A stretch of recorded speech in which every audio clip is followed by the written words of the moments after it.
हिमाचल प्रदेश में आपदा आने के बाद से स्टोन क्रशर बंद पड़े हुए हैं। ये क्रशर मंडी, कुल्लू, हमीरपुर व कांगड़ा जिलों में बंद किए गए हैं। मौजूदा समय में ब्यास बेसिन पर करीब 130 स्टोन क्रशर बंद पड़े हैं, जिनको शुरू करने के लिए गठित कमेटी ने औपचारिकताएं पूरी करने वाले 50 क्रशरों को शर्तों के साथ संचालित करने की सिफारिश की है। क्रशर सुबह 6 से शाम 6 बजे तक 12 घंटे के लिए संचालित किए जाएंगे। सीएम सुक्खू ने बताया कि हिमाचल में 63 क्रशर ऐसे हैं जिनके पास वैध लीज तक नहीं है। अब क्रशर पर डीजी सेट का प्रयोग अवैध बनाया जाएगा। स्टोन क्रशरों पर सीसीटीवी कैमराज अनिवार्य किए जाएंगे। पिछली सरकार ने नियमों के खिलाफ काम किया। उन्होंने कहा कि पिछली सरकार ने नियमों के खिलाफ काम किया और इसमें बड़ा घोटाला सामने आया है। क्रशर पर हमने माननीय उद्योग मंत्री को जो हमने डिजास्टर के तहत एक हाई पावर कमेटी बनाई थी, उस कमेटी ने फैसला लिया और ब्यास बेसिन में जिसमें कुल्लू, मंडी, हमीरपुर, कांगड़ा के जो स्टोन क्रशर्स थे उसमें 131 के करीब स्टोन क्रशर पाए गए। 3 स्टोन क्रशर ऐसे थे जो नहीं चल रहे थे, लेकिन जब हाई पावर कमेटी ने हर स्टोन क्रशर में जाकर देखा तो हमने ये पाया कि 63 स्टोन क्रशरों के पास वैलिड लीज ही नहीं है। तो जिनके पास वैलिड लीज नहीं है तो वो स्टोन क्रशर चल कैसे रहे थे? किस प्रकार पिछली भारतीय जनता पार्टी की सरकार ने आंखें मूंद रखी थी? हमें तो बने हुए अभी 11 महीने ही हुए। किस प्रकार उन्होंने इस माइनिंग का जो घोटाला हुआ है, ये घोटाला कहूंगा मैं, जिसमें 63 स्टोन क्रशर बिना अनुमति के चल रहे थे, तो हमने अपनी रिपोर्ट में माननीय उद्योग मंत्री को भेजी है और उद्योग मंत्री से हमने कहा है कि जिनकी पास माइनिंग लीज है उन स्टोन क्रशर को खोल दिया जाए। और जो जनरेटर सेट के माध्यम से कई स्टोन क्रशर चल रहे हैं, जनरेटर सेट लगा हुआ, अब जब जनरेटर सेट लगा हुआ तो हमारे पास जो माइनिंग का बिल आता है तो बिजली के उसके मीटर के आधार पर आता है, तो वो तो कोई पैसा मिला ही नहीं हमें। जनरेटर सेट से जो क्रश हो रही थी रोडी, उसका तो माइनिंग रॉयल्टी हमें मिली नहीं। उसके बारे में हमने कहा कि इस बारे में भी आप अपने विभाग से इसकी जांच करिए और ये भी कहा है कि जिसकी भी वैलिड परमिशन है और कुछ कमियां, उस कमियों को अगर दूर किया जाता तो उन स्टोन क्रशरों को भी आप खोलिए और उसको सिंगल विंडो के तहत हम अभी लाने के प्रयास कर रहे हैं। ये तो इस बेसिन में पता लगा है, अभी तो हमें ये पता करना कि हिमाचल प्रदेश के और इलाकों में जिनकी लीज ही नहीं है और स्टोन क्रशर चल रहे हैं और उसकी रॉयल्टी माइनिंग डिपार्टमेंट को नहीं मिल रही है। इस बारे में मैंने और उद्योग मंत्री जी ने चर्चा की है।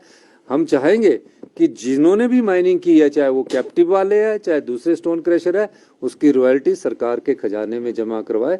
इस दृष्टि से हमारी सरकार की विशेषता है। ये अभी तो हमने तो अभी देखा है, तो हमने तो अभी वो देखा, अब उद्योग विभाग इसको देखेगा कि कब से इनकी लीज कैंसिल है, कब से लीज नहीं मिली है और क्यों ऐसे चल रहे थे।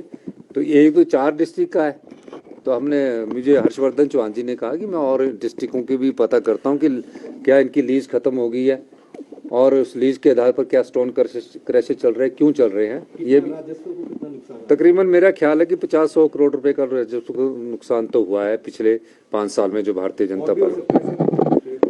अभी तो हमने इसमें स्टडी नहीं किया, लेकिन मेरा ये मानना है कि जिनकी लीज नहीं है, मैं सभी स्टोन क्रशरों से कहना चाहता हूँ वो अपनी लीज को रिन्यू करे। जनरेटर सेट पर कोई स्टोन क्रशर ना चलाए, उसके लिए हम हेवली पेनल्टी जो लगानी है उस बारे में भी विचार विमर्श कर रहे हैं।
लाइव टाइम्स टीवी के लिए शिमला से सोनी की रिपोर्ट। त्योहार के इस सुहाने सीजन में गोयल मोटर्स नेटवर्क की सोलन और शिमला स्थित नेक्सा शोरूम में पाई इंडिया की सबसे पसंदीदा गाड़ियों पर खास ऑफर। इग्निस, बिलेनो, फ्रॉन्स, जिमनी और ग्रैंड विटारा जैसी शानदार गाड़ियों को खरीदने का साल का सबसे बेहतर वक्त। नेक्सा का खास ब्लैक एडिशन उपलब्ध है। सभी तरह की गाड़ियों से एक्सचेंज और अपग्रेड ऑफर भी। तो देर किस बात की, आज ही सोलन या शिमला में गोयल मोटर्स के नेक्सा शोरूम में पधारे और पाएं कार खरीदारी का एक कभी ना भूलने वाला सुखद अनुभव।